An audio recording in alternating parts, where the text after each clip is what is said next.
अभिवादन स्वीकार कीजिए देवाशीष शर्मा का और आप देखना शुरू कर चुके हैं UB24 मतलब सच बेझिझक। जैसा कि आपको विदित है कि बीते दिनों जुमे की नमाज के बाद यूपी में जगह जगह हिंसक घटनाएं हुई, आगजनी हुई। यूपी में हुई हिंसा के बाद सीएम योगी ने सख्त कार्रवाई के निर्देश दिए हैं। उपद्रवियों से सख्ती से निपटने के आदेश देते हुए सूबे के मुखिया योगी आदित्यनाथ ने क्या कुछ कहा है, आप स्वयं सुनिए इस ब्यूरो रिपोर्ट UB24 में। जिन लोगों को कोई अवसर नहीं प्राप्त हो रहा है वे लोग शांति को भंग करके इसी प्रकार से माहौल खराब करने का प्रयास करेंगे और इसीलिए सरकार पहले से ही प्रोएक्टिव रोल पर थी। पहले से इस बारे में हमने अवैध स्टैंड हटाने के लिए जो कहा था वो इसीलिए कहा था। पहले से ही हम लोगों ने इसीलिए जितने भी धर्मस्थलों पर माइक थे लगे हुए अवैध रूप से शोरगुल कर रहे थे उन सबको उतारने के लिए इसीलिए किया। काओ बयान दे रहे हैं, कोई भी हो, किसी भी पक्ष का हो, माहौल खराब करने की परमिशन आप किसी को भी मत दीजिए। पेशेवर अपराधियों के खिलाफ हमारी कार्रवाई लगातार जारी रहनी चाहिए और कल की घटना के लिए जिम्मेदार जो भी होगा एक एक की जवाबदेही तय करनी चाहिए। कोई भी अपराधी हो उन सभी को हम लोग उन सभी के बारे में कार्रवाई होनी चाहिए। मैं विश्वास करता हूं कि कल जिन 6 जनपदों में घटित घटनाएं सबके सामने आई हैं उन जनपदों में आप लोगों ने तत्काल शांति तो बहाल की है, लेकिन इसको अस्थायी रूप से मेंटेन करने का काम करेंगे।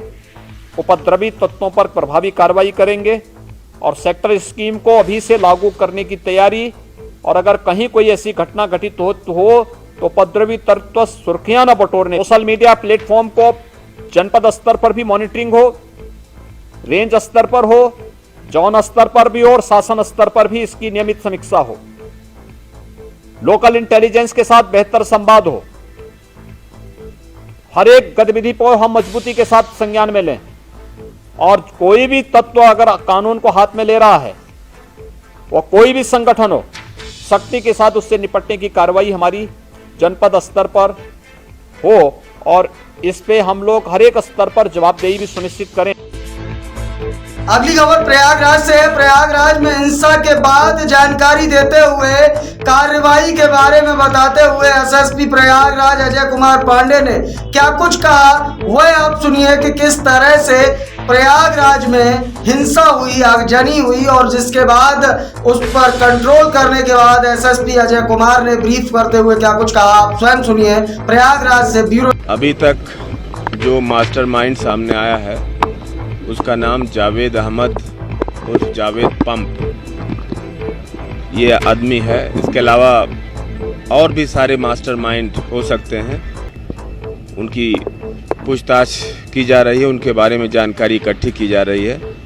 अभी हमने जो कल घटना हुई, पुलिस और प्रशासन ने पहले बहुत समझाने की कोशिश की, ये मानते हुए कि सभी अपने आवाम हैं, सभी लोग बात मान जाएंगे, लेकिन अधिकांश लोग बात नहीं माने और नाबालिग बच्चों को आगे करके कुछ खुराफाती अराजक तत्वों ने पुलिस और प्रशासन पे पथराव किया है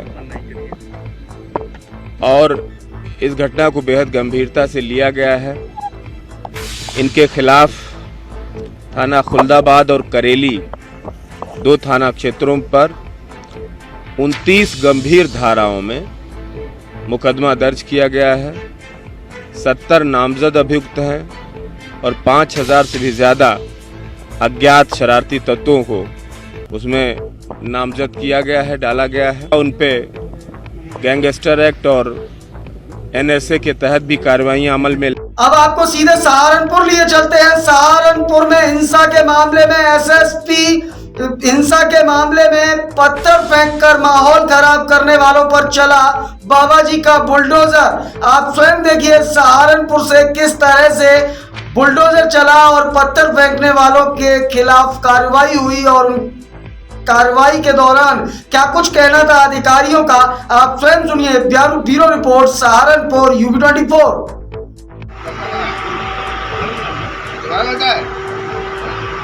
बताता हूँ।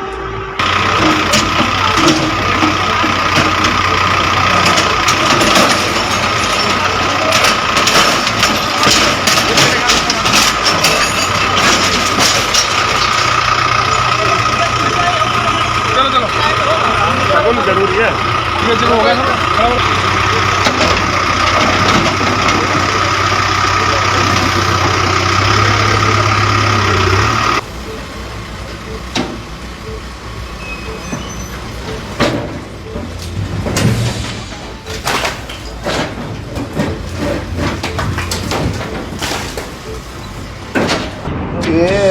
कल जुमे की नमाज के बाद जो भी उपद्रव में शामिल रहे हैं उनको चिन्हित करते हुए उनमें कड़ी कार्रवाई की जा रही है।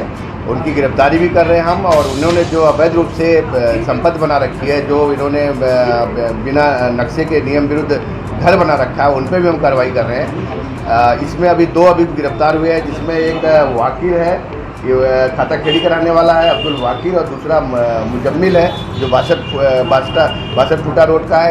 इनके घरों पे भी दबिश की तो पाया गया कि इनका घर क्या कोई नक्शा नहीं है, अवैध रूप से बनाया गया है। इन पर भी बुलडोजर की कार्रवाई की गई है, और इन पर हम कड़ी कार्रवाई कर रहे हैं ताकि इनकी ऐसे अपराधियों की, शरारती तत्वों की कमर टूट जाए और फिर कभी भी अपराध करने का दुस्साहस न करें। अगली खबर भी सहारनपुर से ही है। सहारनपुर हिंसा के मामले में एसएसपी आकाश तोमर का बयान, क्या कुछ कहना था। बड़ा बयान आकाश तोमर का सामने आया, क्या कुछ कहना था उनका, आप स्वयं सुनिए किस तरह से उन्होंने कहा कि सोची समझी रणनीति के तहत यह हिंसा हुई और इस पूरे मामले पर आगे क्या कुछ कार्रवाई की जा रही है। आप स्वयं सुनिए एसएसपी सहारनपुर आकाश तोमर को।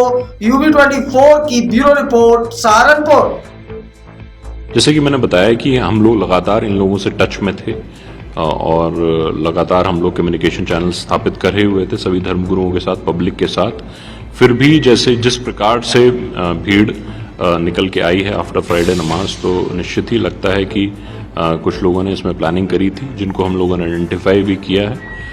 PFI का इन्वॉल्वमेंट अभी तक तो सामने नहीं आया है, but it can not be ruled out. हम सभी जो एक्सट्रीमिस्ट ऑर्गेनाइजेशंस हैं सबके इन्वॉल्वमेंट को चेक कर रहे हैं विभिन्न माध्यम से, सर्विलांस के माध्यम से और बाकी मैनुअल इंटेलिजेंस के माध्यम से भी। जो भी इसमें गिल्टी लोग होंगे, जो स्पेशली जो फ्रंट रनर्स जो रहे हैं इसको इंस्टिगेट करने में, उनके खिलाफ हम सख्त से सख्त कार्रवाई करेंगे। सर, फिलहाल सिचुएशन कैसी है और किस तरह से आगे सिचुएशन खराब ना हो उसको लेकर क्या नजर? देखिए, जब प्रोटेस्ट मार्च निकाला गया था उस समय केवल आधे घंटे के लिए ही कुछ लोगों ने दुकानें बंद कर ली थी as a matter of precaution. Law and order कभी भी बिगड़ा नहीं, परंतु उसके बाद से ही तुरंत इन लोगों को भी हम लोगों ने डिस्पर्स करा दिया। बट इस तरह से यदि कोई भीड़ कहीं से निकलती है तो लोगों के मन में डर आ जाता है, तो विच इज़ ऑब्वियस।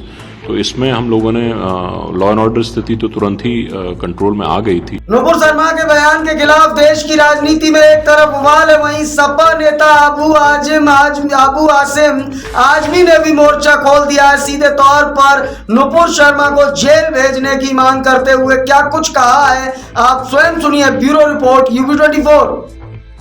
ये क्या मानते हैं, क्या फेल्योर है? नहीं, फेल्योर है ना। देखिए ना, ऐसा है ना कि प्रधानमंत्री जी के खिलाफ अगर किसी ने एक लफ्ज़ शब्द बोल दिया, उनको उठाकर जेल भेज दिया जाता है। पैगम्बर इस्लाम के बारे में अगर कोई गलत बोलता है, पैगम्बर इस्लाम सिर्फ हिंदुस्तानी मुसलमानों का नहीं है, पूरी दुनिया के मुसलमानों का है। पूरी दुनिया के मुसलमान इस पर क्रोधित है। तो कम से कम जो जिन लोगों ने ऐसी बातें बोले उनको उठा जेल भेज देना चाहिए। जब प्रधानमंत्री जी के बोलने पर जेल भेज दिया जाता है तो रसूल अल्लाह के बोलने पर जेल क्यों नहीं भेज दिया जाता? और आप देख रहे हैं कि अरब कंट्रीज के लोग किस तरह बातें कर रहे हैं। हम इस देश के रहने वाले, हमारा हक ज़्यादा है। उन कंट्रीज में बोलने के पहले हम बोल रहे हैं, हमारी बात सुन लीजिए, उसको जेल भेज दीजिए और देश का लॉ एंड ऑर्डर संभाल लीजिए। और मैं आज से नहीं, मैं कितने सालों से बोल रहा हूँ कि देश में जितने दंगे हो रहे हैं ना, धार्मिक हो रहे हैं। क्यों? ये देश धार्मिक है। लोग धर्म के लिए अपनी जान देने को तैयार होते हैं, चाहे हिंदू या मुसलमान। मैंने देखा था कि छत्रपति शिवाजी महाराज की माँ के नाम जेम्स लेन ने एक नावल लिखा। वो नावल पूना के उसमें लाइब्रेरी में रखी गई। हमारे मराठी भाइयों ने पूरी लाइब्रेरी जला दिया। और उसके बाद वहाँ के होम मिनिस्टर ने कहा कि मैं जेम्स लेन को अमेरिका से लाऊंगा, मुकदमा चलाऊंगा। लॉ एंड ऑर्डर बहुत खराब हो गया। बाला साहब ठाकरे की पत्नी की एक मूर्ति बनी थी शिवाजी पार्क में, उसके मुंह पे कहीं काली दब गया, तो उनको लगा किसी ने गाली होता है। हालांकि कोई फुटबॉल खेलता रहा, कोई दब गया जाए वहां पर। पूरा महाराष्ट्र में गाड़ियां जला देंगे, दुकानें बंद कर देंगे। ये तो रसूलुल्लाह की बात है। हम कह रहे हैं कि एक कानून ऐसा बना दीजिए कि कोई भी किसी के धर्म के खिलाफ, वेद हो, देवी देवता हो, मंदिर हो, मस्जिद हो, रसूलुल्लाह हो, पैगंबर हो, कोई या डॉक्टर भीमराव अम्बेडकर हो या गांधी जी हो या मौलाना अबुल कलाम आजाद हो, ऐसे लोग जिनको लोग मानते हैं उनके खिलाफ कोई अगर एक लफ्ज भी अपमानित बोलता है ना तो उसे यूएपीए जैसे कानून में बंद कर दो, 5 साल तक जमानत ना होने पाए, ताकि किसी की हिम्मत न पड़े। इन बोलने की वजह से आज क्या हो रहा है, एक औरत ने बोल दिया, शर्मा ने, पूरा देश खड़ा हो गया है। कितने लोग जेल चले गए, कितने लोग मर गए, और ये जो है आंदोलन रुक नहीं रहा है। इस पर गौर कीजिए। देश से अमन अमान कायम रखने के लिए कानून बना देना बहुत जरूरी है। सर, आपके भी एक एमएलसी हैं लाल बिहारी यादव, आजमगढ़ के रहने वाले, उन्होंने बड़ी खबरों के इस खास बुलेटिन में इतना ही। ताजा तरीन खबरों के लिए बने रहे UB24 के साथ। हमें दीजिए इजाजत। नमस्कार।